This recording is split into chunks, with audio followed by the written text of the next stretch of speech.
Richmond City has a lot of potential for great things, and we're smack dab in the middle of a phenomenal community. But yet, there's some great boys and girls in Richmond Public Schools that have not been tapped. And it's simply because they are growing up in a city, they don't always get noticed.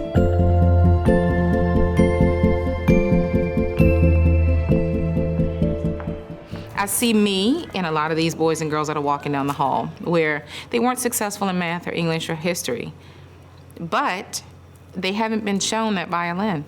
They haven't been shown that trumpet or some dance shoes. 1, 2, 3, 4. 1, 2, ready, begin. Every student that comes into Richmond Public Schools, my hope and dream is that they've experienced playing an instrument, but not only that, that they have experienced all parts of the arts. I kind of like that one. With the arts and integration piece, it's touching every part of that student. And so we're not just one area, which is the arts side of that student, but we're touching in math and English, history, and science. And so I believe it's necessary, especially in today's time with boys and girls that are very interested in so many things. It's not my job or my goal to have the next Beethoven, but I want to develop the next audience to listen to Beethoven. The work that we're doing here at Binford with arts integration is very important because you're accessing different learners. You've got kids in the classroom, some are visual, auditory, some are kinesthetic. Not all kids are meant to just sit and take notes. 5, 6, 7, 8. So a student that may not have signed up for my class, they might be getting dance in their math class because the math teacher and I have collaborated on a math lesson teaching through movement. It gives the students an outlet. It gives the students a chance to speak their voice, to find their voice, and then to communicate. Integrating the arts into math is a little risky, it's a little tough, but if students can understand it better and grow and be more successful as a result of dancing and learning about geometry and dance or fractions in music, then I believe we've accomplished our goal. And this mural behind me is just proof that the talent is abundance in RPS, and especially here at MLK, where we are tight, proud, strong. It's important to Richmond Public School students because we want them to be equal to all students and people in the world. They may not live in Richmond.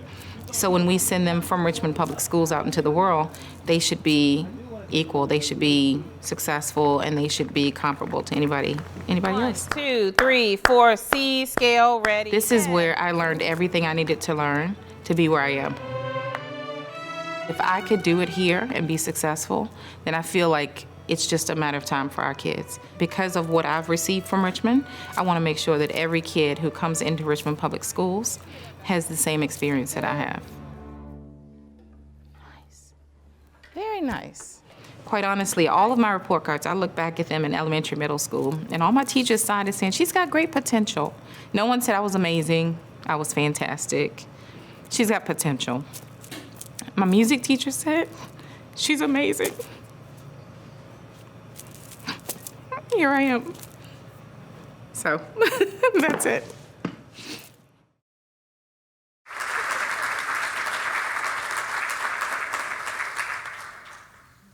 Hi, my name's Allison Klein, and I'm a reporter for Education Week.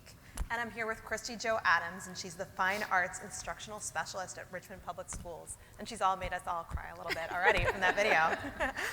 Christy Jo, can you talk a little bit about how your own personal experience with the arts helped inspire your work, helped inspire what you do? It's been the basis for who I am. Of course, I can't watch my own video, but, but I was that kid who struggled in math and English with comprehension as a very young child. And as you can see in my music courses, that's where I excelled. And so, as a result of excelling in my music classes, because I couldn't repeat the learning of my math and English, that's where I took off. And I was lucky enough to have teachers who saw that in me and were able to teach those concepts to me in an area where I was excelling, which was through music. It's been what has kept me going. I was the kid who didn't like school, who didn't want to be there. I don't know if you all had this experience, but in math, when you learn multiplication tables, they would give everybody a ribbon that said Math Whiz. And so as you mastered your division and your multiplication, they would give you a beautiful ribbon. Well, I went a whole year with just 2 ribbons. That killed my spirit.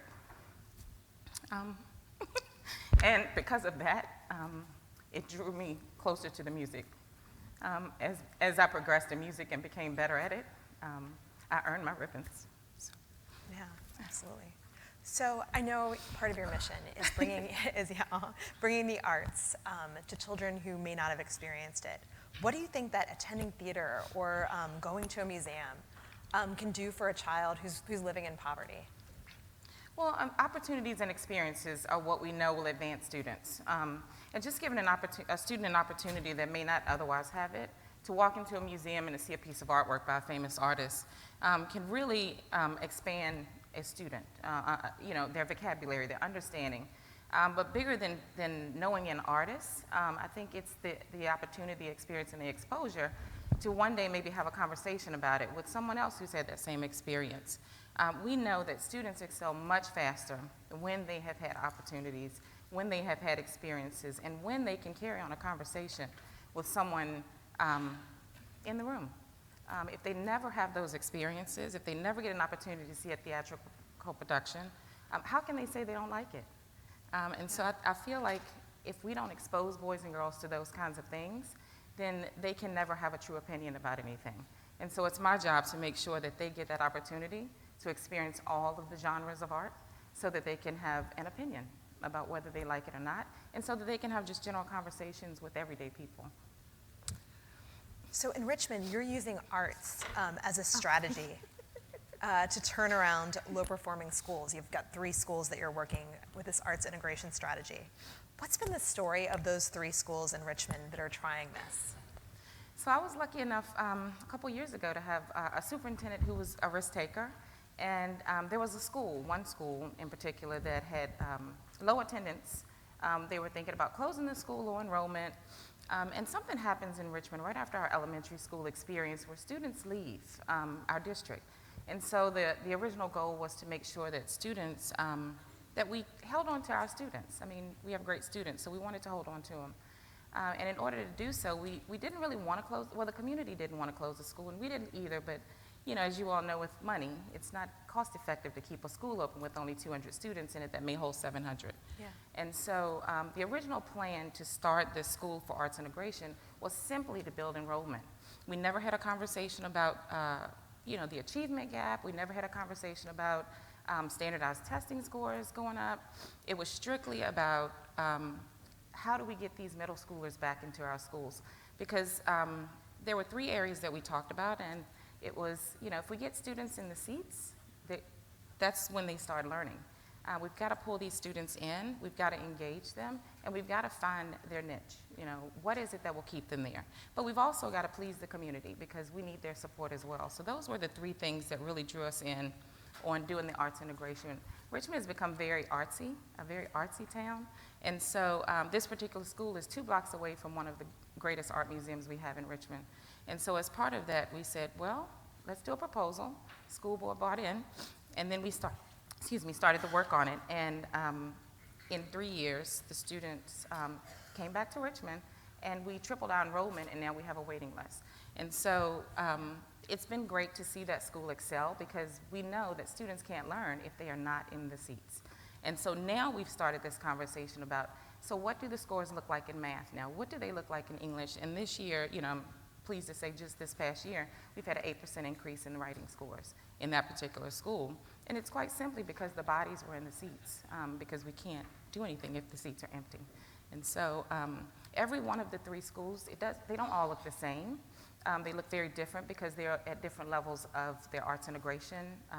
But we have had increases in all 3 schools in many different areas. One of the schools had no art on the walls when I first started, which was kind of sad for an elementary school, but it wasn't for lack of trying. Teachers put the art up, students will pull it down. They'd put the art up, they pull it down. And so our goal there was, how do we change this place, culturally? How do we get this art to stay up? And so if you walk down the halls now, there's art all, up and down both sides of the hall. But bigger than that is the cultural piece in that school. And we were able to, just 2 weeks ago, have a paint night with over 100 parents. And so we've got that community coming now. And so that's going to change what happens with those students, just ongoing. It's going to change it. Quickly, what would be your advice in like a line or two to folks here who might be interested in setting up their own arts integration programs? Don't be afraid. Take risks. There's not one study out there that says arts hurts children. And so we've got to be able to feel comfortable with students learning in a different way. And it's okay to fail. I did fail when we started this, but we just get back in line and we figure out what's going to work because all 3 schools are very different. But just be willing to take that risk and know that there is nothing about the arts that will fail a student. Thank you. I think we're just about out of time. Thanks so much, Christy Jo. Thank you.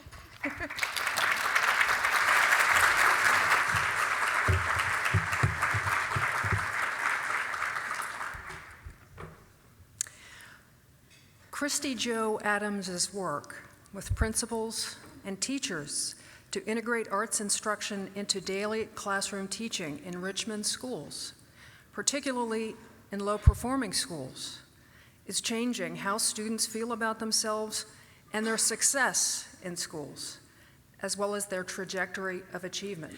And Christy Jo, thinking back to Daniel Pink's research on choral singing, I think you're exactly right. Her efforts are also bringing a rich array of arts education classes and experiences to school communities that never had before had them. Christy Jo says, "I think the arts can change their lives, 110%. I believe this is the exit from poverty through the arts. Once they see there is another life, there's expression, there's happiness, you can get paid for dancing, you can get paid for singing, you can make a life out of drawing. I just think this can change their path so much." Christy Jo, please join me here at the podium.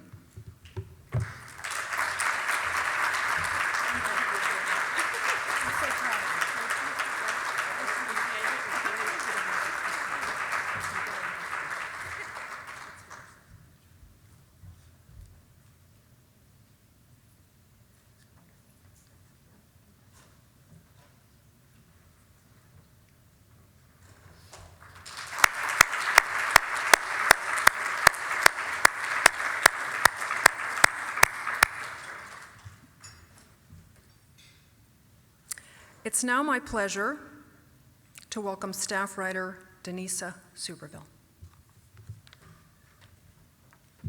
Good morning. Unfortunately, Jeff Hawkins couldn't join us here today because he had a medical emergency, and we're wishing him a speedy recovery, and we're keeping him in our thoughts and prayers. I had the honor of writing about Jeff and the staff at the Kentucky Valley Educational Cooperative for this year's Leaders to Learn From. And his staff was able to show me and talk to me about some of the efforts that they're engaged in trying to change the trajectory for their students and their communities. Communities that have long relied on coal and other extractive industries that can no longer provide the economic foundation for the region or provide the kinds of jobs for high school graduates that previous generations had relied on. And even though there are so many challenges facing the region, you'll never hear "woe is me" when you speak with them. Philosophically, Jeff and his staff believe that this area of Eastern Kentucky is very rich with untapped resources and creativity and ingenuity, and they're all about tapping into that and nurturing that and trying to not just change their students' lives, but the lives of their community. So when you're there, you'll see students building tiny houses, learning skills that they can use right now or when they graduate. But these homes also serve a larger purpose in the community. In one county, Harlan County, these tiny homes that students build, they will serve as transition houses for people who are leaving recovery programs. You'll see students working on animation and virtual reality and building drones, and you'll see them advocating for healthier schools. You'll see teachers and principals, sharing best practices and collaborating, trying to come up with solutions for long-standing problems. I was really, really looking forward to having him here. He doesn't like being the center of attention, but you would have enjoyed the conversation with him. So while this is not the same, we have a video that will give you a small window into what Jeff and his staff are doing in Eastern Kentucky and how they're empowering their students to not just dream big dreams, but to make them happen. I definitely want to stay here, and that's something I'm really big on. I can use my talents to improve my region. I feel like I have the ability and I have the passion to do that. As a region, we are experts at exporting our wealth. As jobs left this particular region, we were preparing our graduates to go to other parts of the country and contribute to those communities in very powerful ways. That's the question that we've got to figure out is how do we create systems that allow our kids to stay? How do we create vibrant communities, local communities, that if kids want to stay, they have the opportunity to stay? STARS is an acronym that stands for Students Transforming Appalachia with Real-World Solutions. STARS is the development of how we can help our students during their P-12 experience find real-world problems out there and walk these students through the process of solving those problems. In Kentucky, there are still smoking and non-smoking sections in restaurants and in public places everywhere you go. We decided that we wanted a bill to say that you could not smoke in public places. We went and we got as many signatures as we could from students, from community members, from absolutely everyone we could. We ended up taking it even further than that and getting the bill passed. We were able to say that this is something that we want to see change, and we were able to eradicate it. So students are just naturally taking a leadership role in their communities to make it a better place. So EnviroScanner is an app that was really just born from my kids' sort of problem solving one day. The issue we're just trying to resolve is that even though this is a place with a lot of hunters, not everybody around here or people that come into here know our wildlife and what can be dangerous. You can take a picture of flora or fauna and it will try to do like a backwards image search with Google and identify the hazards. It does notifications, so it syncs with the GPS and it notifies you of potential hazards that are in your area that have been pre-reported and sort of synced to a central database. So if you're stationary for longer than you've set, it will send an emergency text to whoever you set as your emergency contact and telling them your exact GPS location. My kids won the state high school competition for the Verizon Wireless App Challenge. It was all them. Winning the first round was like a big, it was a big shock. It's a pretty big competition. There were over 1,200 entries, so to be named one of the state winners is really a pretty big deal. Usually it's big schools that have really big, well-established programs that do well. Even though we didn't win, I'm still glad that we was able to get as far as we did into the semifinals of state. And it also gives me a sense of confidence that since this is still our first year of doing any coding of this magnitude, that the next year kids can probably do better than what we did. I'm going to try to stay in Kentucky and get all my degrees. I can prove that even though I'm from such a rural area, I can compete with anybody at anywhere. I'm hoping that if more people get into the computer coding and logistics of the modern times, more businesses that will pop up. I grew up here. I'm from Eastern Kentucky, and Eastern Kentucky is divided into all these little sort of silos based on where the roads run, where the mountains are. So it was a little isolating in trying to create work and wanting to collaborate, but not really having a lot of folks around to do that. So the Holler is a social learning network that we're building specifically for Central Appalachia and Eastern Kentucky to give access to technology initiatives and digital learning within the region. When you want to create new digital products, it really does come down to, do you have access to the equipment to do it or not? So if we could build this studio space and take that equipment conversation out of the equation. And so really what it boils down to is ideas. Do we have the ideas here? And I think as long as we're embracing what students naturally are interested in, and we're trying to show them how to take that from idea to actual content creation, then the ideas aren't going to be an issue. So if we can build that backbone now, by the time all of the digital economy gets here, we're ready to go.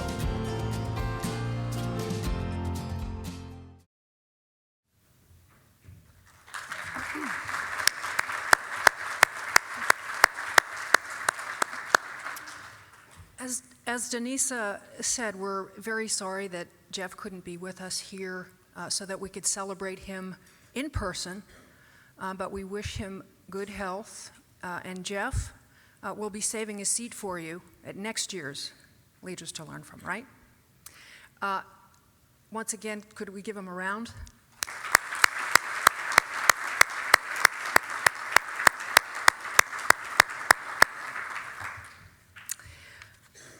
It gives me great pleasure to welcome to the stage Education Week Assistant Editor Andrew Ujifusa, as well as Wendy Wyman.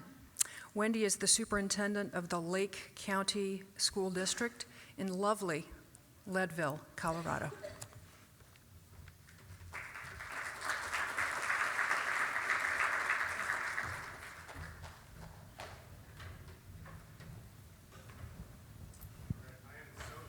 Be here with Wendy, who is the superintendent of the school district at the highest elevation in the United States. So Denver is the mile-high city, but if my math is right, you are almost the 2-mile-high district. You are correct. So that obviously comes with, let's say, steep challenges, and yet, sorry. Last year, 2 of your 3 schools got the highest rating possible from the State Department of Education. So I'm curious how the unusual, if not unique, circumstances of your community in Lake County informed your approach to school improvement. So Leadville is a small town in a small community. We have about 7,000 people in our entire county, and we're a rural mountain community, and so traditional turnaround options did not necessarily work in our county, because if we were to close a school and fire all of the teachers, which we would never do anyway, we would hire everyone back because we're a small town. So our unique small town, we had to really seek out and build our own capacity, and ended up really building kind of our own turnaround pathway. So, one of the things in talking to you that struck me was that you initially had a turnaround partner organization that you worked with when you came to the district in 2012, but not too long after that, you decided, look, no hard feelings, but we're going to go in a different direction, and you found another turnaround partner organization, and I think that's a story that doesn't get told a lot necessarily in school improvement sort of narratives. What did you take away from your experience with your first partner that helped you with your second? We did. We were very grateful to have a grant from the state that allowed us to work with a partner, and we worked hard to find a for-profit turnaround partner. And what we learned after working with them for some time was that their model of leadership was more top-down than the model of leadership that we wanted to have in our district. We're a very collaborative district, a very collaborative town. So we cut ties with that partner, and then we went on a year-long search to seek out another partner, and we looked at many different partners, and we settled on Expeditionary Learning possibly being a good partner for us in Leadville. So then we had our kindergarten through 6th grade teachers do a year of exploration.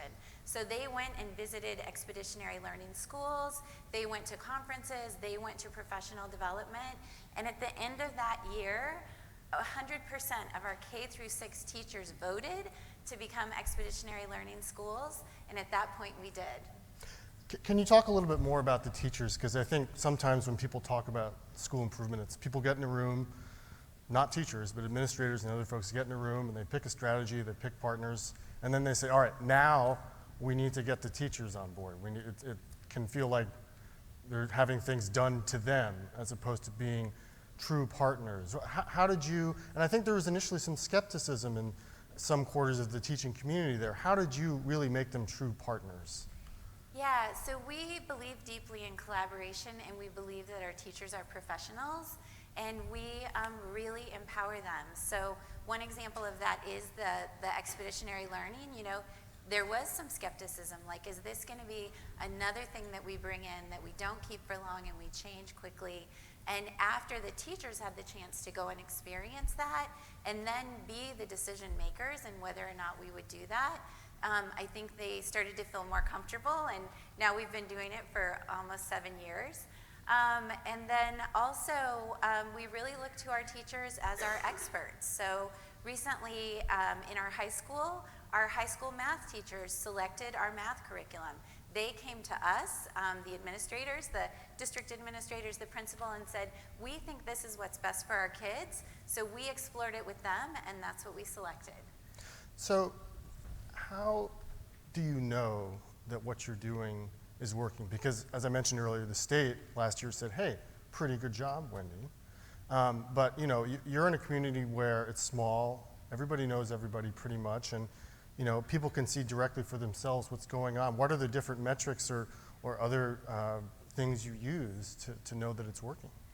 Yeah, when I first came into my role, we had lost a lot of trust with our community.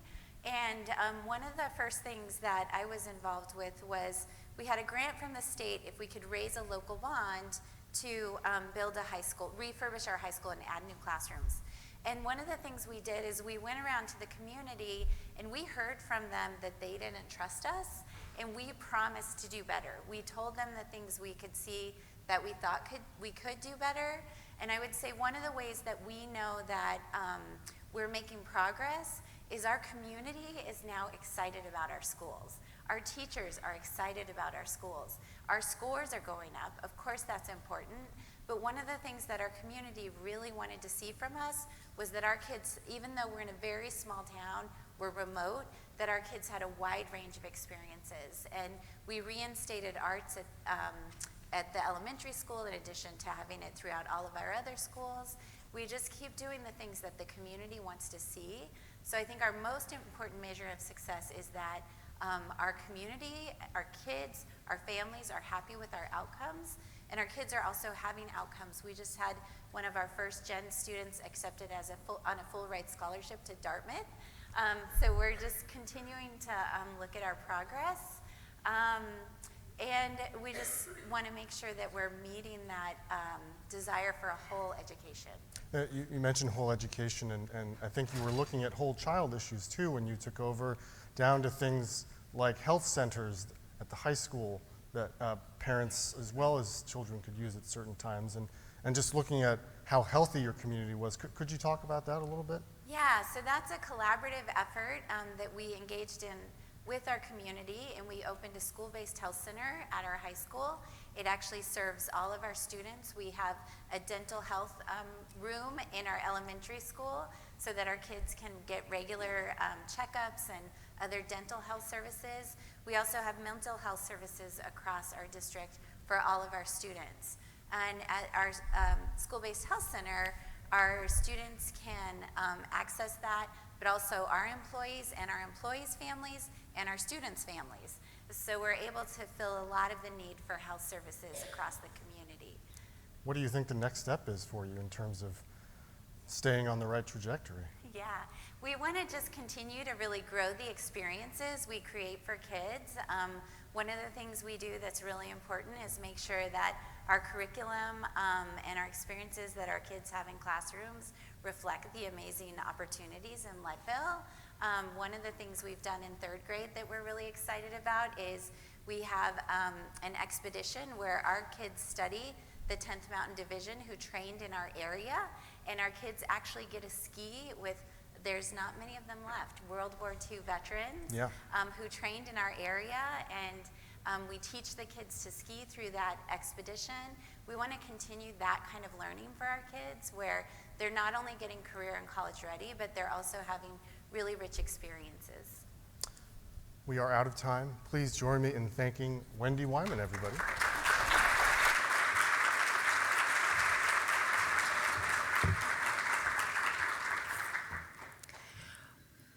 Wendy Wyman has cultivated strong partners to help build her district's capacity to improve low-performing schools and demonstrate steady academic gains for her students.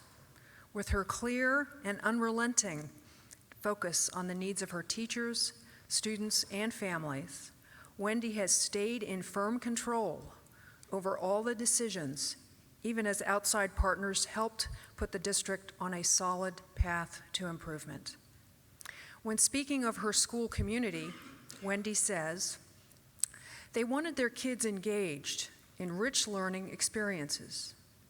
They want our students not only to come out of schools with high academic skills, but also kids to come out of schools where they had a really strong sense of being a strong community member.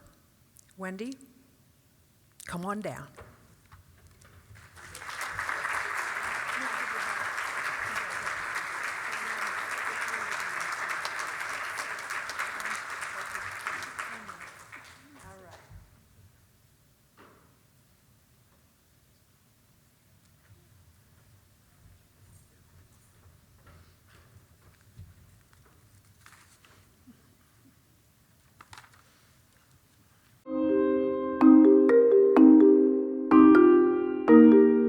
This is South Los Angeles, so a community that traditionally has not had the strongest schools as far as academic performance or college-going statistics. We were realizing that all college degrees weren't created equal, and that a lot of our kids from low-income communities who were going to college and graduating then had very few career opportunities. Statistically, when you look at the jobs of the future, it is science, technology, engineering, and math positions. Yet the kids we serve, black and brown, female students, low income, are completely freezed out of those jobs. So that was kind of the big problem we were trying to solve when we opened up this high school. I am building a K through college pipeline to try to disrupt the status quo for kids of color to get into the STEM fields.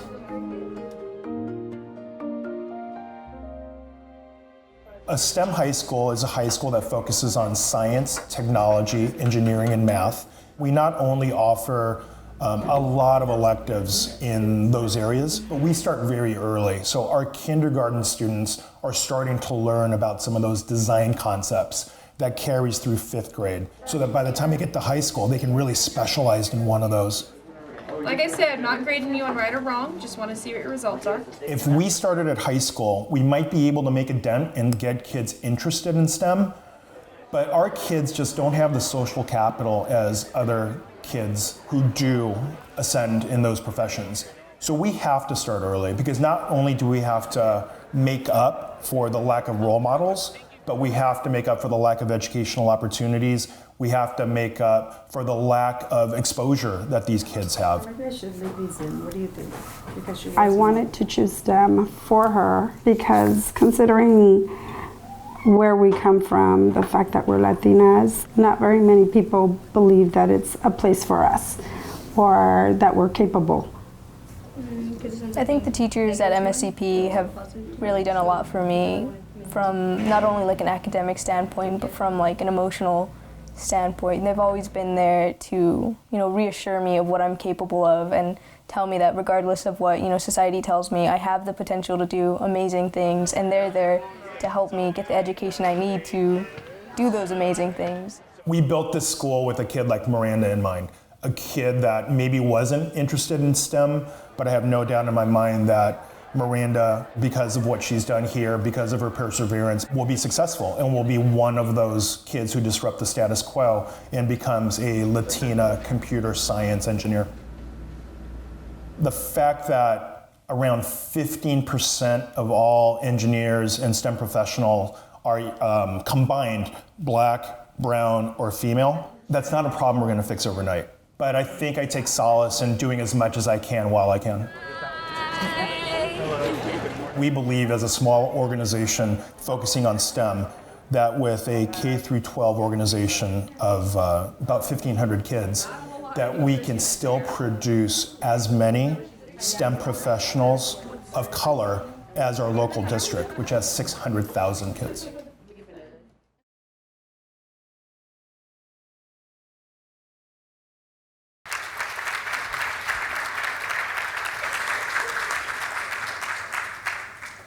Thank you to Emilio. I'm Catherine Gewirtz, a senior contributing writer for Edweek and a fellow Angelino. Yes. I got to hang out with Emilio at his school quite often during this story, which was a delight.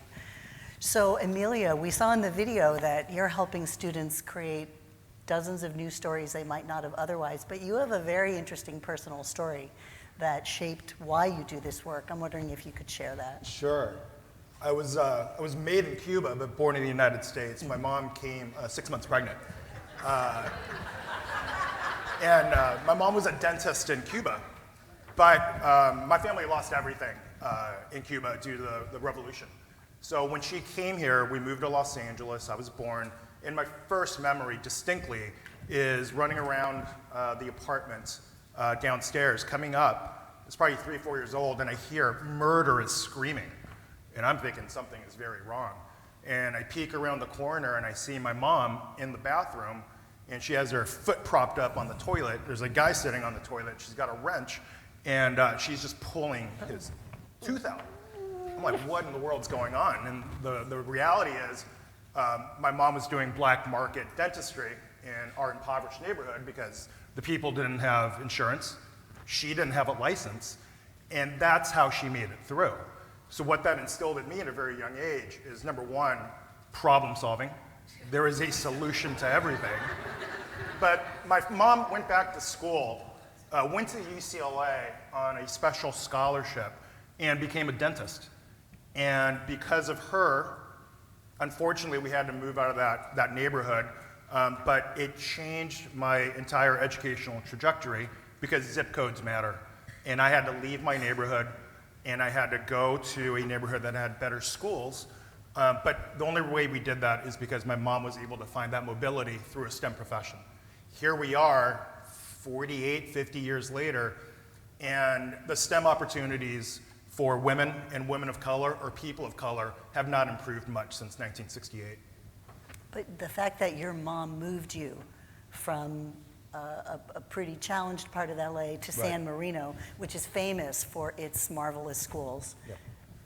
How did that inform what you do now in South LA? Yeah, I loved my neighborhood. I loved my neighborhood, and I had to leave my neighborhood to find a good school. My mission is to bring that high-quality San Marino school to every kid around the corner.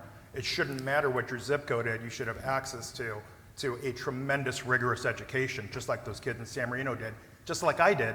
And here we are all these years later. I had those opportunities. Many of my cousins and friends didn't, and our trajectory looks very different. Now, why did you choose STEM? I mean, you're building a pipeline from K to 12, as we called it, a protective pipeline to start kids early. But you yourself weren't a math or science person growing up. Could you talk about what you studied and how you got from there to doing STEM education? Yeah, I studied psychology and then quickly shifted to school counseling, school administration. But quite frankly, I looked at the data. I looked at what's happening in the country. I saw the schism between what access poor black and brown kids have with educational pathways, and you couple that with what are the emerging jobs of the future. The world is getting more automated. Amazon owns Whole Foods. So technology fields are going to grow. A bigger percentage of the job market will be in STEM. And if black and brown kids can't access that, then what's going to happen in the country? Where we're going to have even a bigger divide and less access because those kids aren't being prepared to compete for the jobs of the future. Our education system moves slow. We're preparing kids now for jobs that existed maybe 20 years ago. We got to start preparing kids for jobs that are going to exist 20 years from now, 30 years from now. And I think we as a sector maybe have not done the best job of that. You talked to me a little bit about your students' self-concept and what we teach them about what they can and can't do, what they're good at, can get in the way too. Even when your students have gone on to college, That's right. they're tempted to change majors. Can you talk a little bit about that? That's really Yeah, interesting. our valedictorian from our first high school graduating class ended up going to Cal Berkeley as, I believe, a math major. Yeah, go Cal, go Bears. And it's hard. First year of college was hard for me. It's hard for anyone, despite your background.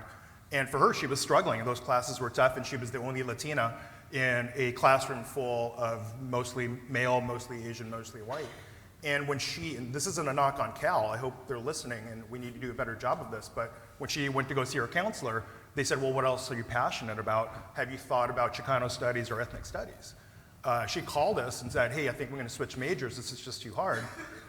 Immediately, my wife and I flew up to Cal and counseled her, and here she is 3 years later, and she just got accepted into Berkeley Business School. So when you don't have role models in the fields you're pursuing, it becomes really, really easy to default back to what you know. And I think what we're trying to do at STEM Prep is make kids believe that they belong anywhere that they want to be.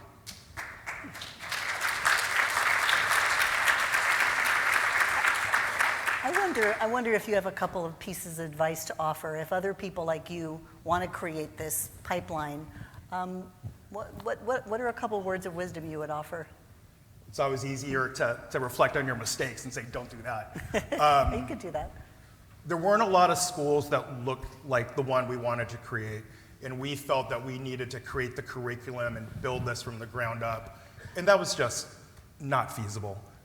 Educating students in any population is tough. South Los Angeles isn't the easiest, so we had to find really, really good partners that shared the same values. And we found Project Lead the Way, who helps. We incorporate their curriculum and tweak it. But a partner like Project Lead the Way, who can do a lot of that heavy lifting for you on the front end and let you take the bits and pieces and adapt, that really helps. Project Lead the Way is a national leader in STEM curriculum. They're doing some amazing work across the country. So when we found them and partnered with them, I think that really kind of flipped a switch. So I thought that was really, really a transformational piece of what we do. And that was a good decision. But when we did it on our own, not so good. So there were rough times at the beginning. Absolutely. But you smoothed it out. Well, I want to give you the opportunity to share some really great news that he just heard from one of his students. Yeah, yesterday was college signing day, so you saw the young lady in the video. So since that video was filmed, Miranda was accepted to Harvard, Cal Berkeley, Stanford, University of Chicago, Brown, Columbia, Penn, and Cornell. And just right now,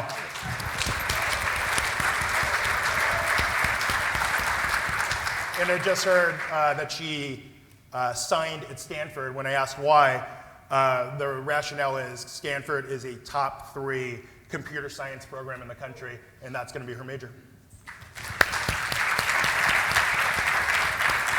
Please join me in appreciating Emilio.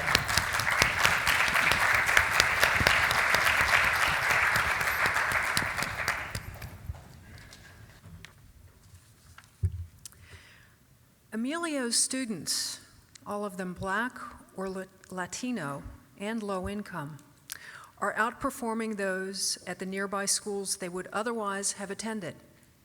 He's building a pipeline filled with Black and Latino students prepared to enter science, technology, engineering, and math majors in college, and who are poised to diversify the workforce in some of the highest paying, most in-demand careers. It's not enough for our kids to go to college or even to finish college. Too many times we see our students of color defaulting to majors like ethnic studies or psychology. That's not where the jobs or the money are. Not just any college degree is good enough for PAC students.